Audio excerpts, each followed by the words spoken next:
자, 우리 하나님 말씀 로마서 10장 16절부터 21절까지입니다. 같이 읽겠습니다. 그러나 저희가 다 복음을 순종치 아니하였도다. 이사야가 가로되 주여 우리의 전하는 바를 누가 믿었나이까 하였으니 그러므로 믿음은 들음에서 나며 들음은 그리스도의 말씀으로 말미암았느니라. 그러나 내가 말하노니 저희가 듣지 아니하였느뇨 그렇지 아니하다. 그 소리가 온 땅에 퍼졌고 그 말씀이 땅끝까지 이르렀도다 하였느니라. 그러나 내가 말하노니 이스라엘이 알지 못하느뇨 먼저 모세가 이르되 내가 백성 아닌 자로서 너희를 시기하게 하며 미련한 백성으로서 너희를 노엽게 하리라 하였고 또한 이사야가 매우 담대하여 이르되 내가 구하지 아니하는 자를 자들에게 찾은 바 되고 내게 문의하지 아니하는 자들에게 나타나노라 하였고 이스라엘을 대하여 말하되 순종치 아니하고 거스려 말하는 백성에 내가 동일에 손을 벌리노라 하느니라. 아멘. 자, 21절 우리 같이 한번 읽을까요? 시작. 이스라엘을 대하여 가라사대 순종치 아니하고 거스려 말하는 백성에게 내가 종일 내 손을 벌렸도다 하셨느니라. 아멘. 죄인인 인간을 구원하시는 하나님의 계획은 결코 실패할 수 없으며 그의 약속과 부르심은 파기될 수 없습니다. 왜냐하면 하나님께서는 절대 주권을 가지고 계시고 신실하시며 자비하시기 때문입니다. 인간을 구원하시려는 하나님의 경륜은 인간의 지식을 초월한다. 측량할 수 없는 하나님의 신비인 것입니다. 이 신비는 비록 이스라엘이 하나님의 구원에서 멀어지기는 했지만 여전히 그들이 하나님의 특별한 관심의 대상이며 한없는 사랑의 대상일 뿐만 아니라 이방인들도 역시 하나님의 자비의 대상임을 아는 것입니다. 이스라엘의 구원이야말로 하나님의 주권과 신실하심이 드러난 사건입니다.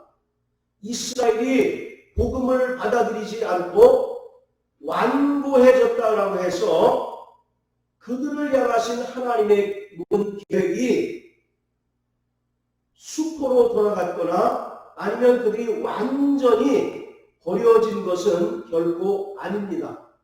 그들이 완악해져서 복음을 거부함으로써 하나님께 대적한 원수가 된 것은 이방인들의 구원을 위해서인 것입니다. 이런 측면에서 이스라엘은 하나님의 원수이면서 동시에 하나님의 사랑받는 자, 즉 하나님과 애증관계라고 볼 수 있습니다. 자, 우리 데살로니가전서 2장을 다 같이 한번 보시겠습니다. 데살로니가전서 2장 14절부터 16절까지 같이 읽겠습니다. 시작. 형제들아 너희가 그리스도 예수 안에서 유대에 있는 하나님의 교회들을 본받은 자 되었으니 저희가 유대인들에게 고난을 받음과 같이 너희도 너희 나라 사람들에게 동일한 것을 받았느니라. 유대인은 주 예수와 선지자들을 죽이고 우리를 쫓아내고 하나님을 기쁘시게 아니하고 모든 사람에게 대적이 되어 우리가 이방인에게 말하여 구원 얻게 함을 저희가 금하여 자기 죄를 항상 채우매 노하심이 끝까지 저희에게 임하였느니라. 아멘. 데살로니가 전서는 바울이 약 AD 50년경에 가장 먼저 기록한 서신입니다. 바울은 데살로니가 전서를 통해서 선지자들과 예수를 죽인 책임이 이스라엘에게 있다는 점을 지적하면서 그들에게 하나님의 진노가 임하게 될 것을 말하고 있습니다. 그래서 이스라엘이 AD 70년경에 로마에 의해서 멸망하고 전 세계에 흩어지게 되었는데, 이 성경 구절을 근거로 해서 많은 유럽 사람들이 유대인들을 배척하고 유대인들을 괴롭혔던 것이 사실입니다. 왜냐하면 유대인들이 구세주 예수 그리스도를 죽였다라고 하는 것이 그들의 마음에 각인이 되어서 어느덧 그들의 유럽 사람들의 마음에는 반유대주의 정서가 팽배했던 거죠. 그래서 그것이 결정적으로 어떤 사건을 통해서 나타나느냐면 제2차 세계대전 때 독일의 그 나치에 의해서 유대인 600만이 학살되는 홀로코스트가 바로 이제 발생하게 됩니다. 이처럼 이스라엘이 복음을 받아들이지 않았을 때 하나님께서 그들의 마음을 완악하게 하시고 또 그들을 전 세계에 흩어 보내셨는데, 그것 역시도 그들이 완전히 하나님의 약속과 하나님의 그 언약에서 배제되었다라고 보는 것이 아니라 여전히 그럼에도 불구하고 하나님께서 그들을 사랑하신다라고 하는 것을 말하고 있는 겁니다. 그래서 이방인의 충만한 수가 구원을 얻은 후에 이스라엘의 남은 자들이 구원 얻게 될 것을 바울은 11장에서 기록하고 있습니다. 이것이 바로 하나님의 놀라운 구원의 섭리요 또 신비인 것입니다. 자, 우리 한 절씩 한번 살펴보겠습니다. 자, 16절.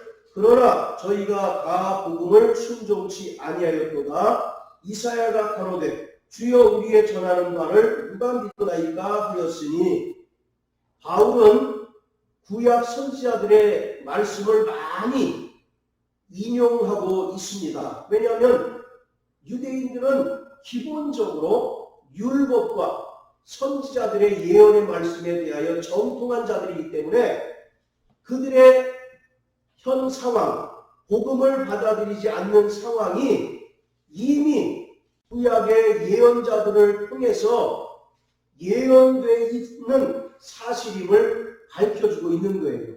지금 바울은 복음이 온 세계에 전파되었음에도 불구하고 여전히 복음을 순종치 않고 믿지 않는 자들에 대한 안타까운 마음이 있습니다. 그것을 이사야서 53장 1절을 통해서 말하고 있습니다.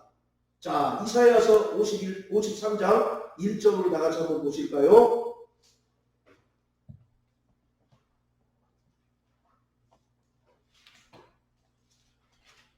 자, 같이 읽겠습니다. 자, 2절까지 있습니다. 시작. 우리의 전한 것을 누가 믿었느뇨? 여호와의 팔이 우리에게 나타났느뇨? 그는 주 앞에서 자라나기를 연한 순 같고 마른 땅에서 나온 줄기 같아서 고운 모양도 없고 품체도 없은즉 우리의 보기에 흠모할 만한 아름다운 것이 없도다. 자, 고난의 종으로 예수 그리스도가 이 땅에 오신다는 것입니다. 먼저 유대 땅에 오시게 될 터인데 이스라엘 백성들이 그 예수를 거절할 것이다 라고 이사야 선지자가 예언하고 있습니다. 그리고 이 말씀대로 실제로 메시아가 유대 땅 베들레헴에 나섰음에도 불구하고 그들은 메시아를 환영하지도 않고 또 그의 복음을 순종하지 아니할 뿐만 아니라 오히려 그 예수를 부딪히는 돌과 거치는 반석을 삼아서 결국 십자가에 못 박아 죽게 했다라고 16절에서 말하고 있습니다. 자, 그리고 또 17절, 그러므로 믿음은 들음에서 나며 들음은 그리스도의 말씀으로 말미암느니라. 이 얘기는 유대인들이 그 복음을 들었다는 얘기입니까? 아직 듣지 못한 얘기입니까?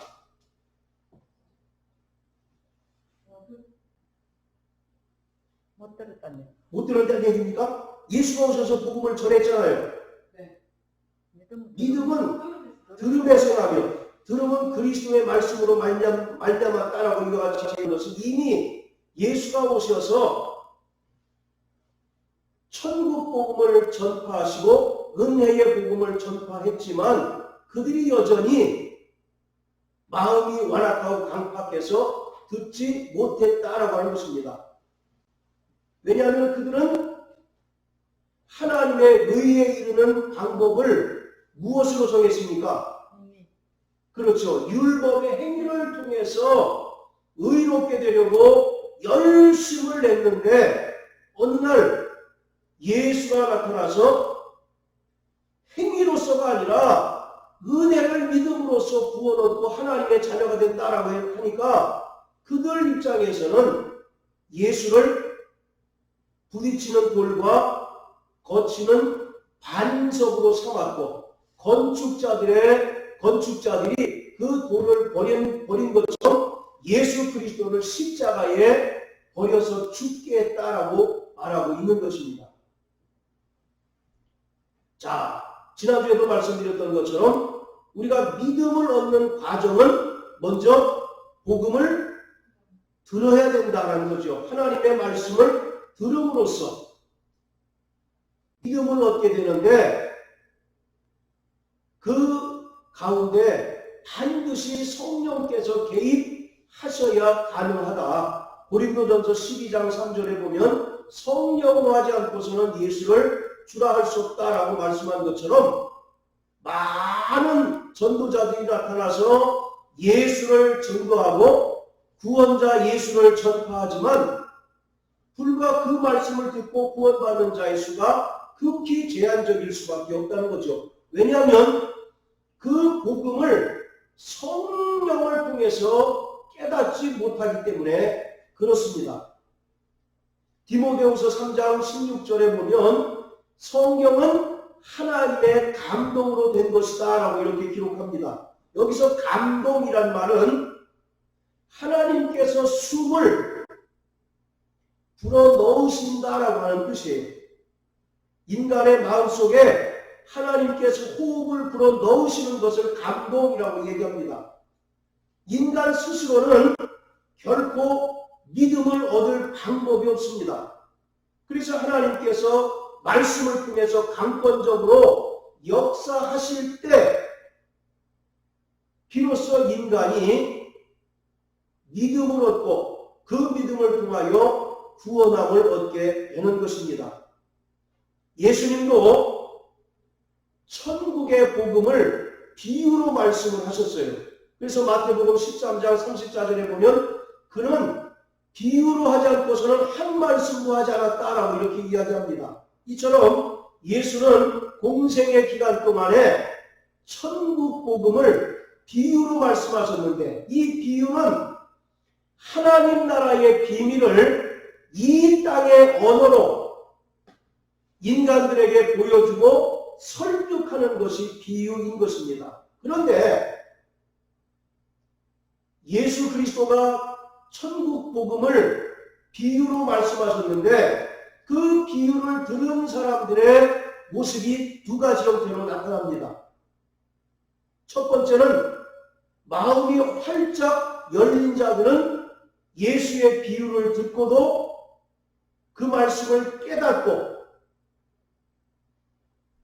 천국 복음을 받아들이고 믿음을 얻게 됩니다. 그러나 반면에 마음이 닫힌 자들 그리고 이 세상적 가치에 함몰된 자들은 예수가 하신 비유가 오히려 더 어려운 비밀처럼 들리게 됩니다.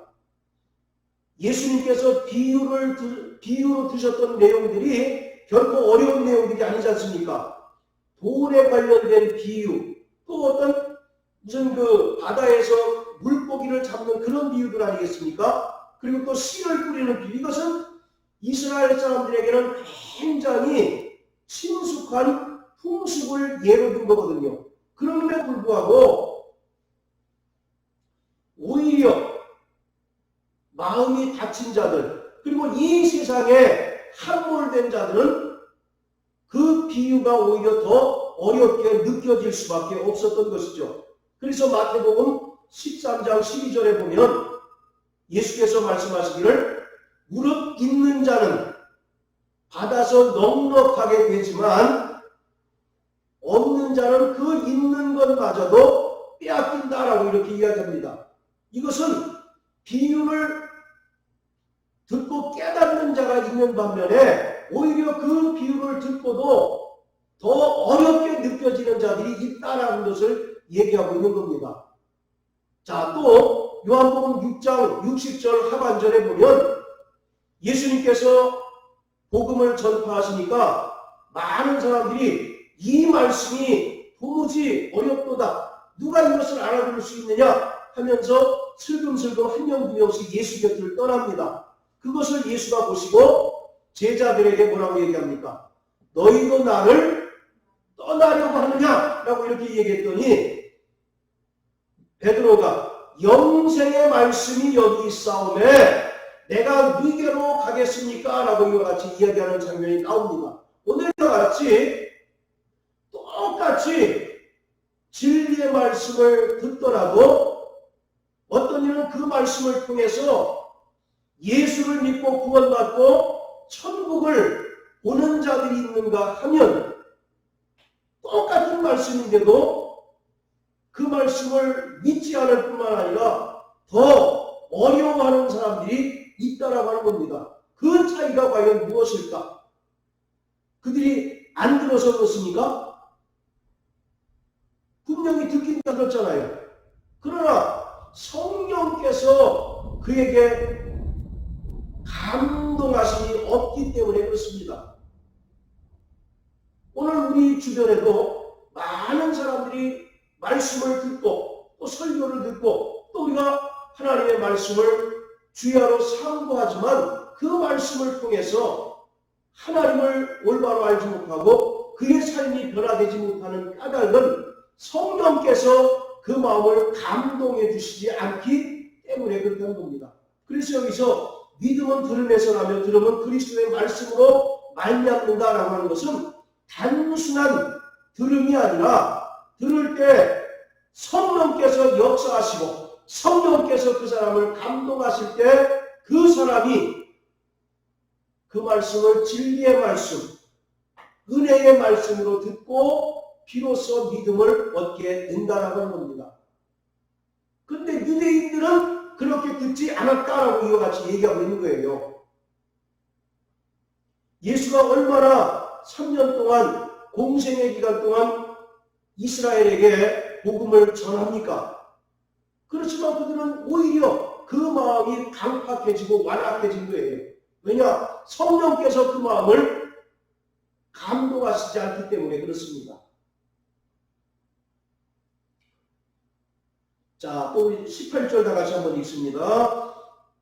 시작. 그러나 내가 말하노니 저희가 듣지 아니하였느뇨. 그렇지 아니하다. 그 소리가 온 땅에 퍼졌고 그 말씀이 땅끝까지 이르렀도다 하였느니라. 유대인들이 이렇게 변명할 수 있다는 거죠. 아, 우리가 믿음을 얻지 못한 것은 복음을 듣지 못한 까닭입니다라고 변명할 수 있다는 거죠. 이것에 대해서 바울은 유대인들의 예상되는 변명을 일축하고 있습니다. 무슨 소리냐?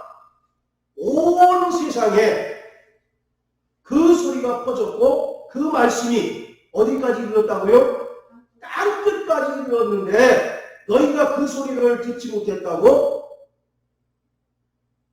듣지 못한 것이 아니라 너희 마음에 애시당초 믿으려고 하는 마음이 없는 것 아니냐라고 하는 것입니다. 18절 보시면 듣지 아니하였느뇨 그렇지 아니하다. 이중부정을 사용하죠. 이중부정은 어떤 의미가 있습니까? 강조의 의미가 있죠. 그러니까 유대인들이 그 복음을 듣지 않았다는 얘기입니까?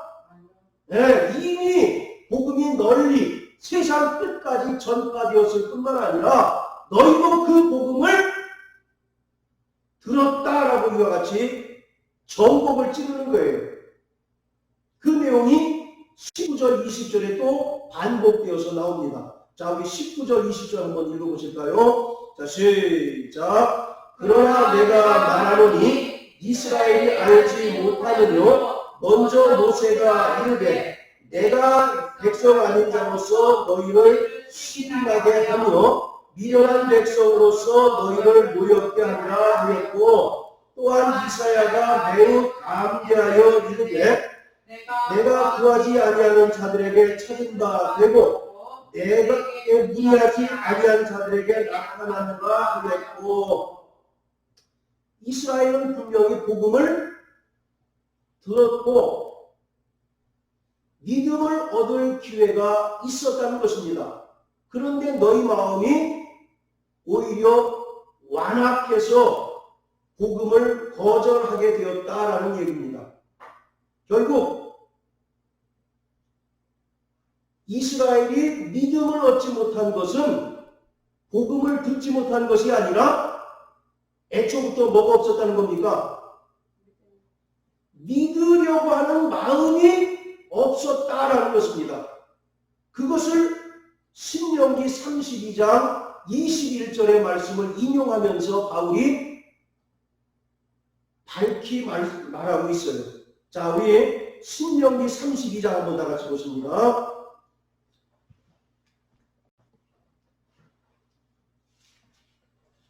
자, 신명기 32장 21절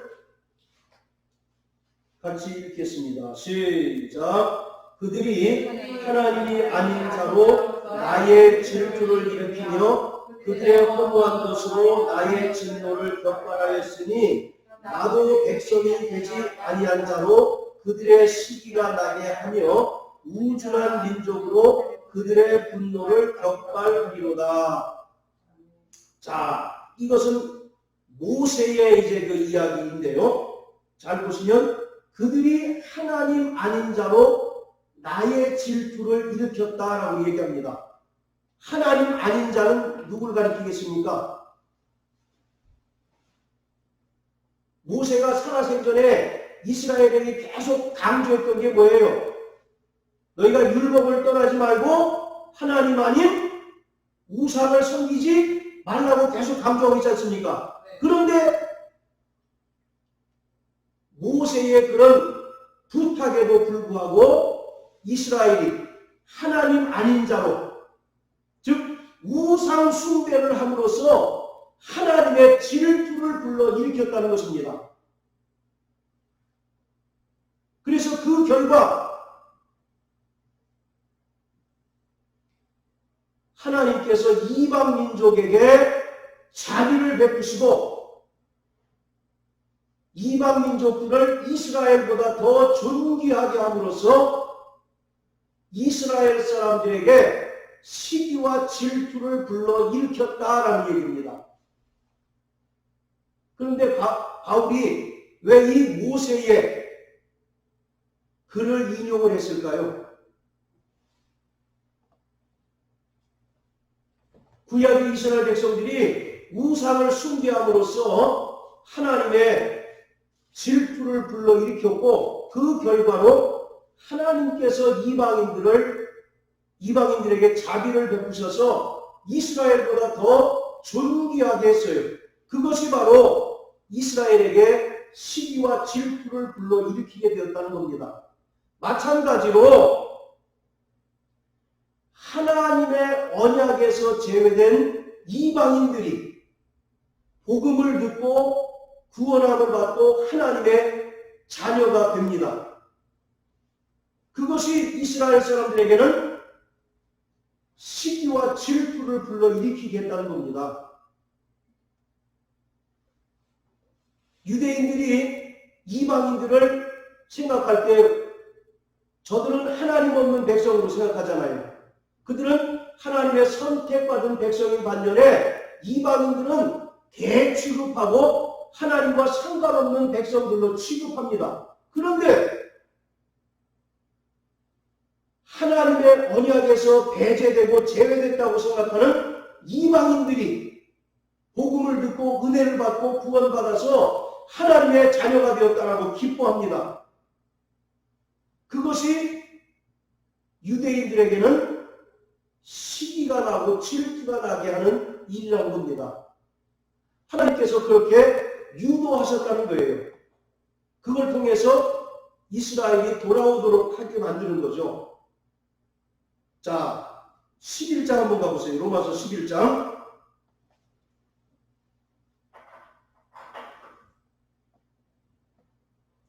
자, 로마서 11장 11절에 보면 이스라엘로 시기나게 함이니라 그런 말씀 있죠. 자, 그리고 또 14절 보세요. 이는 내 고육을 아무쪼록 뭐하게 하기 위해서? 시기케 하기 위해서. 그러니까 쉽게 얘기해서 한 반에 1등하고 꼴등이 있어요. 그동안 1등은 누구였습니까? 이스라엘 1등이었고 이방인들은 꼴등이었어요. 꼴등. 그래서 늘 1등이 뭐라고 얘기합니까? 저 공부 못하는 거. 저 IQ 2자리 숫자 맨 이렇게 돌렸다고요. 그런데 어느 날 전세가 역전됐다고 생각해 보세요. 무슨 일인지 꼴등이 눈에 불을 켜고 공부를 했어. 그래가지고 1등이 됐어요. 그럼 본래 1등이었던 이 사람의 마음은 어떻습니까? 두 가지겠죠. 제가 1등하는 이 공부 나 안 해. 그런 사람이 있겠죠. 그 또 하나는 뭐겠어요? 더 열심히. 내가 저 꼴등 따위에게 뒤질 소냐. 더 열심히 공부해서 전체를 역전시킬 마음이 생기겠죠. 그 얘기를 하고 있는 겁니다. 무슨 말인지 아시겠죠? 본래는 자기네들은 하나님의 선민 아니에요. 하나님의 자녀들 아니에요. 이방인들은 개예요, 개. 그냥 주인의 상에서 떨어지는 부스러기나 먹는 개였단 말이에요. 그런데 어느 날 그들이 어찌된 영문인지 복음을 듣고 구원받고 하나님의 자녀가 되었다고 막 기뻐합니다.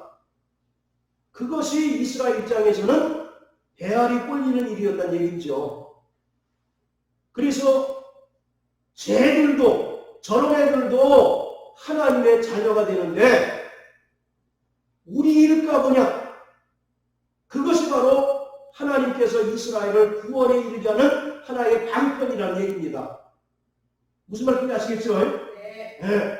그래서 10장도 그렇고 11장에도 계속 시기나게 한다라는 얘기입니다. 여기서 시기나게라고 하는 말, 시기하다라고 하는 말은 옆에서 자극하다 그런 뜻이에요.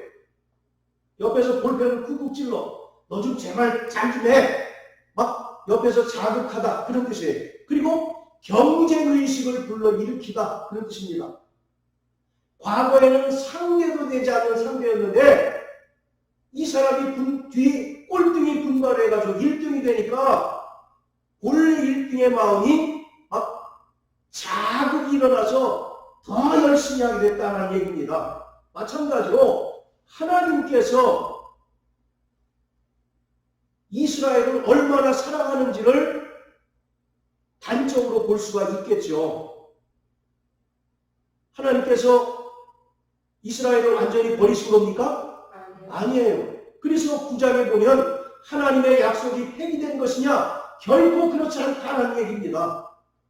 비록 구원에서 뒤로 물러서기는 했지만 여전히 하나님께서는 이스라엘을 사랑하시고 여전히 특별한 관심으로 지켜보고 계신다. 그래서 그들 가운데 남은 자들을 구원에 이르게 한다라고 11장에 말하고 있는 겁니다. 그러니까 하나님께서 의도적으로 이스라엘의 마음을 자극하는 거예요. 경쟁의식을 막 불러일으켜서 야, 쟤도 구원받는데 너는 이런 얘기입니다. 그러니까 막 식이 나는 가운데 그럼 나도 복음을 듣고 은혜 받아야지 그런 마음이 생기기를 바라는 거죠.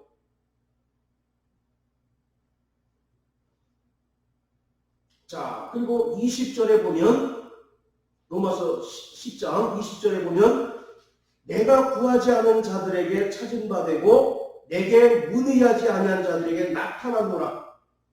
여기서 구하지 아니한 자들, 문의하지 아니한 자들은 누굴 가리키겠습니까? 이스라엘을 가리키겠습니까? 이방인들을 가리키겠어요? 그렇죠. 그들은 하나님을 찾지도 않았죠. 그리고 하나님 앞에 기도하지 않았어요. 그럼에도 불구하고 하나님께서 이방인들에게 직접 찾아가셨다는 겁니다. 그리고 그들에게 복음을 듣게 하고 구원받게 했다라고 이렇게 이야기하고 있습니다.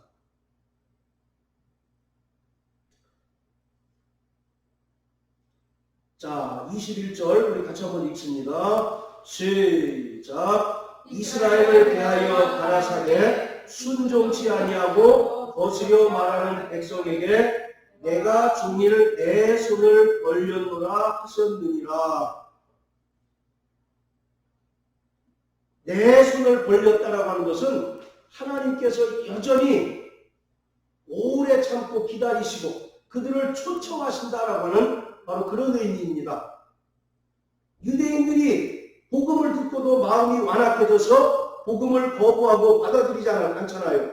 그럼에도 불구하고 하나님은 오래 참으시고 인내하셔서 이스라엘이 돌아오기를 끝까지 바라신다라고 하는 것입니다. 여러분들, 이스라엘의 잘못된 것이 뭡니까? 궁극적으로 그들은 예수 그리스도에 대한 믿음이 없는 거죠. 그런데 왜 그들에게 예수 그리스도에 대한 믿음이 없습니까? 예, 그들은 하나님에 대한 무지 때문에 그렇습니다. 그 무지가 뭐냐? 하나님의 의에 이르는 것은 오직 믿음밖에 없는데 그들은 그들의 잘못된 열심으로 하나님의 의에 이르려고 했기 때문에 결국 망하게 됐다라고 하는 것이죠. 성경은 오직 하나님의 의에 이르는 방법은 딱 한 가지라고 하는 겁니다. 예수 그리스도를 믿음으로 의로워진다는 것이죠. 그래서 로마서 1장 17절에 보면 의인은 믿음으로 말미암아 살리라. 할렐루야. 복음에는 하나님의 의가 나타나서 믿음으로 믿음에 이르게 하나니 오직 의인은 믿음으로 말미암아 살리라. 그러나 하나님의 은혜와 하나님의 의를 전하는 전하는 예수를 바로 이스라엘은 부딪히는 돌과 거치는 반석으로 여겨서 그를 십자가에 매달아 죽게 만들었습니다. 그리고 오히려 그들의 마음이 더 완고하고 강팍하고 완악해짐으로써 그 은혜를 받아들이지 않았다는 것입니다. 그러나 하나님은 끝까지 하나님의 백성인 이스라엘을 사랑하시고 돌아오기를 바라신다라고 하는 겁니다. 그러니까 이스라엘은 완전히 버림받은 것이 아니라 여전히 하나님의 관심과 자비의 대상이다. 이것은 유대인뿐만 아니라 이방인들도 바로 마찬가지다는 얘기예요. 예수 그리스도가 오심으로 말미암아 이제는 인종적 또는 지역적인 모든 구분이 다 철폐되었습니다. 할렐루야. 그래서 사도행전 2장에 보면 성령이 임하시는 장면을 뭐라고 얘기합니까? 남종과 여종, 또 어린이나 노약자도 불구하고 다 모든 육체 위에 성령을 부어주시겠다고 말씀하잖아요. 바로 구약에 보면 남녀의 차별이 심하지 않습니까? 또 인종적 차별이 심해요. 그러나 예수 그리스도가 오셔서 모든 인종적 구분을 철폐하셨고 누구든지 유대인이나 이방이나 예수 그리스도를 믿기만 하면 구원받고 의롭게 된다라고 하는 사실을 강조하고 있는 것입니다. 할렐루야. 자, 그런데 제가 이제 조금 엉뚱한 질문을 한 가지 여러분들 드리겠습니다. 오늘 본문을 통해서 이스라엘은 분명히 복음을 들었습니까? 안 들었습니까? 들었죠. 그런데 그들이 그 복음을 들었음에도 불구하고 믿지는 않았죠. 자, 그렇다면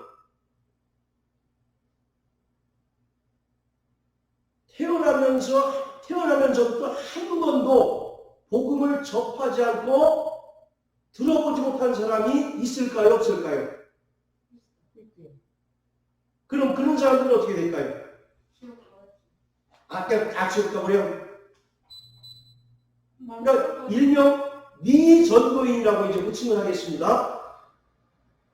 유대인들은 분명히 자기 잘못으로 복음을 듣고 믿지 않았죠. 그러나 자기 잘못이 아닌 지역적, 환경적 또는 시대적인 문제 때문에 복음을 듣지 못하고 죽은 사람들.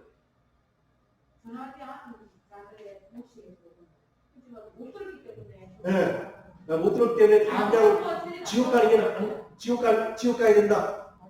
혹시 그들에게 일말의 구원의 가능성은 전혀 없을까요? 우리 그런 얘기 하잖아요. 좀 엉뚱하지만 이게 굉장히 실질적인 이야기 아닙니까? 그럼 우리 조상들은 어떻게 될까? 그런 거 생각해 보셨잖아요. 자, 이와 같이 복음을 한 번도 접하지 못하고 듣지 못한 상태에서 죽은 자들, 이 사람들의 구원은 어떻게 될까? 이게 여러 논란이 있습니다. 첫째, 예정론자들은 우리 지금 김 집사님이 얘기한 것처럼 이 사람들은 애시당초 선택에서 제외된 자들이고 애초부터 버리운 자들, 그래서 구원에서 탈락된 자들이라고 이렇게 이야기합니다. 예정론에 대해서 말씀을 드렸죠. 이미 구원받을 자와 멸망받을 자가 이미 예정되어 있다라고 하는 주장이 예정론 아닙니까? 그 예정론자들은 이 미전도인들, 즉 한 번도 타의에 의해서, 자신의 잘못이 아닌 타의에 의해서 복음을 접하지 못하고 죽은 사람들, 이 사람들은 애시당초 선택받지 못한 자들, 버리운 자들, 그래서 구원에서 탈락된 자들, 그래서 마땅히 지옥 갈 자들이라고 이렇게 이야기를 합니다. 물론 여기에는 타 종교인들도 포함되는 겁니다. 다른 종교는 무슨 소리냐? 왜 기독교만 구원이 있다고 하느냐? 산에 올라가는 길은 여러 가지인 것처럼 모든 종교에 구원이 있다라고 얘기하는데 아니다. 오직 구원은 예수밖에 없기 때문에 타 종교를 믿는 사람들도 당연히 구원에서 탈락된다 라고 이렇게 주장하는 것이 예정론자들의 이야기입니다. 자, 두 번째, 여러 주장들이 많은데 대표적으로 말씀드리는 겁니다. 두 번째는 뭐냐? 일명 보편 구원론, 만인 구원론을 주장하는 사람들이 있어요. 이 사람들은 예수 그리스도의 대속은 모든 인류를 위한 대속이기 때문에 이러한 미전도인들조차도 예수 그리스도가 장차 영광 중에 다시 오셔서 모든 창조의 질서를 회복할 때 그들도 구원받는다라고 주장을 합니다. 그러니까 일단 들어보세요. 네. 그렇죠. 그런 문제가 나와요. 그들이 얘기하는 것은 예수 그리스도의 대속은 모든 인류의 죄를 대속한 것이기 때문에 하나도 구원에서 탈락되는 것이 없어야 된다. 만약에 한 명이라도 구원이 탈락된다면 하나님의 구원을 실패한 것이다 라고 이렇게 주장을 해요. 이 두 가지 이론이 팽팽하게 맞습니다. 자, 그런데 제 이야기를 한번 드려보겠습니다. 이방인들 중에서도 하나님께서 일반 계시로 주신 양심으로 인하여 하나님이 참되시고 유일하신 분이심을 믿는다면 그러한 사람도 구원받을 수 있다라고 저는 생각을 합니다. 여러분 구약에 보면 욥이라고 하는 인물 나오죠. 욥은 아브라함과 거의 동시대 사람이었어요. 욥기 1장에 보면 동방의 의인이다라고 얘기하잖아요. 자, 그리고 또 여러분 기생 라합 있죠. 기생 라합은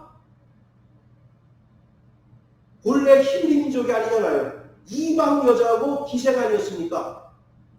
그랬던 라합이, 자 우리 사모님 여호수아 2장 11절 한번 찾아서 빨리 읽어주세요. 들으세요. 나머지는 이게 굉장히 엉뚱한 것 같지만 굉장히 중요한 그 말씀이기 때문에 드리는 겁니다. 여호수아 2장 11절.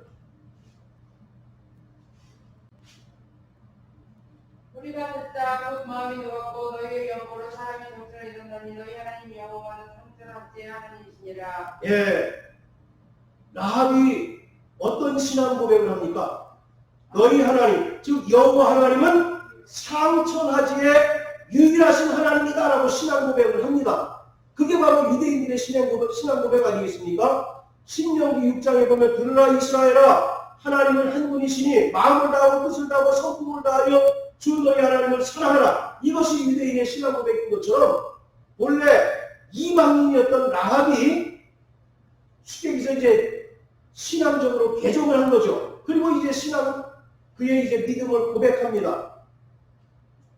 그리고 나서 이 기생 라합이 마태복음 1장에 보면 예수님의 그 계보에 엄연히 그 이름이 등재되어 있잖아요. 이처럼 구약의 욥과 라합도 이방인이었어요. 우상을 섬기던 이방인이었습니다. 그러나 그들이 오직 하나님만이 참되시고 유일하신 하나님이심을 고백했을 때 그들이 믿음으로 또 구원을 얻었던 것처럼 유대인이 아닌 이방인들 중에서도 하나님께서 일반 계시를 통해 주신 그 양심을 따라서 하나님이 참되시고 유일하신 분이심을 믿음으로 고백한다면 그러한 사람이 구원받을 수 있을 것이다 라고 생각하는 거죠. 근데 그러한 사람들은 극히 적거나 아니면 없을 수 있다. 로마서 2장 15절에 보면 하나님은 이스라엘에게 율법을 주시죠. 특별 계시를 통해서 특별 계시로 율법을 주십니다. 그런데 이방인들에게는 일반 계시로 뭘 주십니까? 양심을 주시죠. 양심. 그래서 양심을 통해서 자신이 죄인임을 깨닫고 하나님 살아계심을 깨닫는 거 아니에요. 그렇지 않습니까? 이와 같이 선택받은 히브리 민족 유대인들 아니고서 이방인들 중에도 그러한 믿음이 있다면 구원받을 수 있다. 왜냐하면 하나님은 유대인에게도 구원의 기회를 주신 것처럼 이방인에게도 또 동등한 구원의 기회를 제공하신다 라고 하는 것을 전제로 하기 때문에 그렇습니다. 여러분들 유대인들의 믿음이 어떤 믿음입니까? 과거 구약에 장차 메시아가 오셔서 그들을 구원하신다는 그 믿음으로 살아간 자들 아닙니까? 당장 예수를 비록 그들이 보지 못했잖아요. 그럼에도 불구하고 장차 예수 그리스도가 오셔서 그들의 죄를 사하시고 그들을 구원에 이르게 하실 것을 믿는 믿음으로 살았던 자들입니다. 자, 우리 히브리서 11장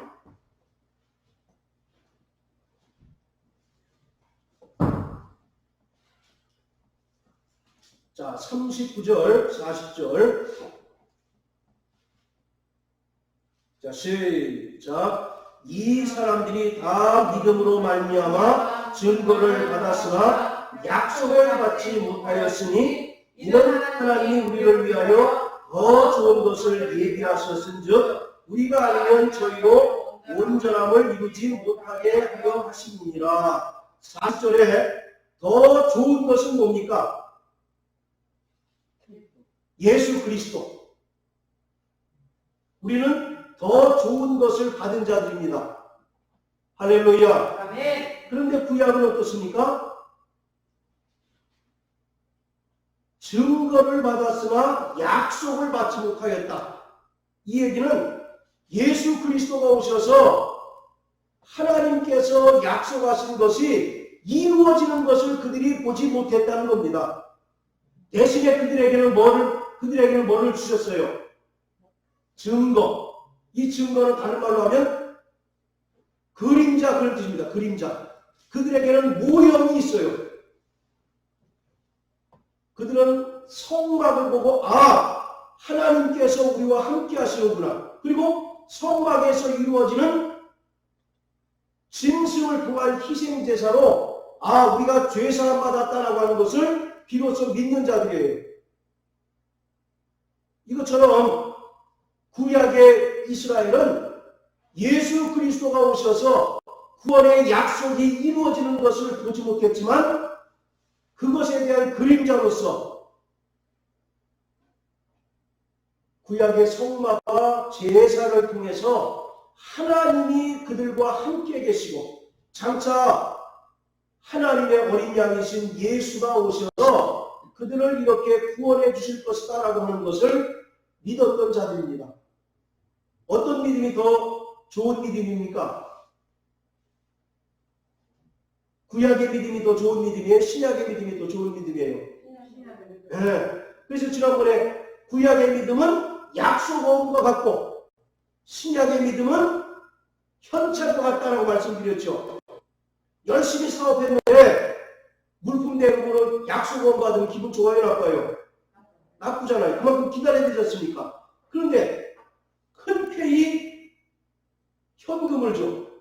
그럼 딱 식사대접도 한번 할 수 있는 것 아니겠습니까? 그 차이라고 말씀드렸죠. 구약의 믿음은 어떤 믿음?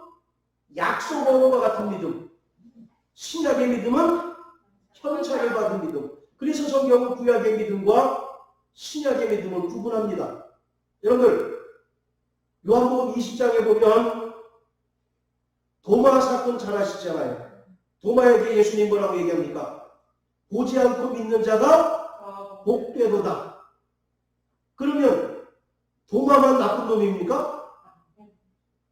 나머지 제자들도 다 의심했잖아요. 네. 그런데 마침 도마가 없는 때 예수님 부활하신 것을 봤기 때문에 그들이 믿었던 거죠. 그러니까 둘 다 예수님의 12명이 제자 똑같이 의심하는 자들이었습니다. 그런데 왜 보지 않고 믿는 것이 복되다라고 말씀하셨을까? 이것은 제 생각으로 구약의 믿음과 신약의 믿음을 구분하는 것이다. 구약의 믿음은 보고 믿는 거예요. 성막을 보고 하나님이 계시구나. 그래서 구약 그 하반부에 보면 성막이 멸망했을 때 그들이 얼마나 낙심천만했습니까? 이스라엘에게 성막이란 하나님이 함께 하시는 것 아니에요. 그런데 그 증거가 없어져 버렸으니까 그들은 하나님이 우리를 버리셨나? 이렇게 낙심했다는 거죠. 그래서 구약의 믿음은 어떤 믿음이라고요? 보고 믿는 거예요. 백문이 불여일견. Seeing is believing. 보고 믿는 거 아니에요. 그러나 여러분들 예수님 보셨어요? 안 보셨어요? 안 봤어요. 우리 정의람 성도님 예수님 부활하신 거 봤어요? 안 봤어요? 근데 어떻게 믿어져 그게? 그게 어떻게 믿어져? 누굴 통해서? 성령을 통해서 믿어져요. 할렐루야. 그 믿음이 바로 복된 믿음이다라고 이렇게 얘기하는 겁니다. 자, 이와 같이 미전도인들 자신의 잘못이 아니라 타의에 의해서 저 아프리카 오지에 있는 사람들이 언제 복음을 들을 기회가 있겠어요? 지금이야 교통편이 좋아져서 오지에 가서 복음 전하는 사람들이 있긴 하지만 특히 당장 우리 조선시대 그 이전에 우리 조상들은 어땠겠습니까? 복음을 들을 기회가 있었겠어요? 없었겠어요? 전혀 없었잖아요. 자기의 잘못입니까? 어쨌든 환경이나 시대적인 그런 문제 때문에 복음을 접하지 못했잖아요. 그런 자들이라고 하나님께서 일반 계시를 통해서 주신 양심으로 하나님이 참되시고 유일하신 분이구나 하는 사실을 분명히 깨닫고 믿었다면 그 사람에게도 구원의 가능성이 열려 있는 것이 아닌가라고 생각해 보는 거죠. 대표적인 사례로 욥과 라합을 통해서, 그리고 또 중간중간에 보면 그 이방인이었다가 히브리 족속으로 신앙적인 개종한 사람들이 또 있지 않습니까? 그런 경우를 우리가 사례로 들 수가 있는 거죠. 자, 어쨌든 구원은 한 가지밖에 없습니다. 타종교에서 얘기하는 것처럼 산에 올라가는 길이 다양한데 왜 너희 기독교는 예수만 그 구원의 길이라고 하느냐? 너희 너무 독선적이다 라고 얘기합니다. 그러나 우리는 그것이 진리인 건 어떻게 합니까? 그렇잖아요. 그 믿음을 우리가 저버리고 그 믿음을 빼앗겨버리면 우리는 정말 모든 믿음이 다 허사인 걸 알기 때문에 끝까지 예수를 믿는 믿음으로 살고 또 그가 우리에게 주신 그 말씀을 계명으로 순종하며 사는 자들 아니겠습니까? 할렐루야. 아멘. 이 시간 나같이 기도하겠습니다.